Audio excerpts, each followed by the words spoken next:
Related videos دیکھنے کے لیے ہمارے اس چینل ڈاکٹر مولانا حکیم پیر شفیق الرحمان کو سبسکرائب کریں اور ساتھ میں لگے بیل آئیکن کو بھی پریس کر دیں تاکہ آپ ہماری آنے والی ویڈیو سے باخبر رہ سکیں۔ ویڈیو میں آپ کو یہ بتاؤں گا کہ حضرت امیر المؤمنین حضرت عمر رضی اللہ تعالیٰ عنہ کے دور میں جو ان کو جو نا کوئی جو اہم معاملہ پیش آتا تھا تو ان کا کیا عمل تھا، حضرت عمر رضی اللہ تعالیٰ عنہ کا کیا عمل تھا۔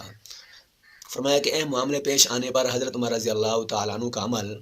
حضرت عمر رضی اللہ تعالیٰ عنہ کو جب کوئی جو اہم معاملہ پیش آتا تو یہ دعا جو پڑھتے اور فرماتے کہ اللہم ایاک نعبد و ایاک نستعین، تو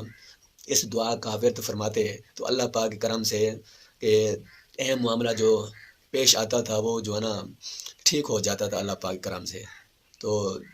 ہم کو بھی یہ تعلیم دی گئی ہے کہ ہم بھی اگر ہمارے گھروں میں، ہمارے پاکستان میں اور جون سی بھی جگہ میں کوئی جو اہم معاملہ پیش آ جائے تو یہ چھوٹی سی مختصر سی دعا ہے، پڑھیں تو انشاءاللہ اللہ پاک کے کرم سے یہ مسئلہ جو ہے صاحب کہ اہم معاملہ جو آ گیا ہے وہ جو ہے ٹھیک ہو جائے گا۔ اور یہ بھی یاد رکھیں کہ اپنے لیے ہدایت اور سیدھے راستے کی دعا کرنا سنت ہے، ہدایت اور سیدھے راستے کی دعا کرنا سنت ہے، یہ دعا مانگنی چاہیے۔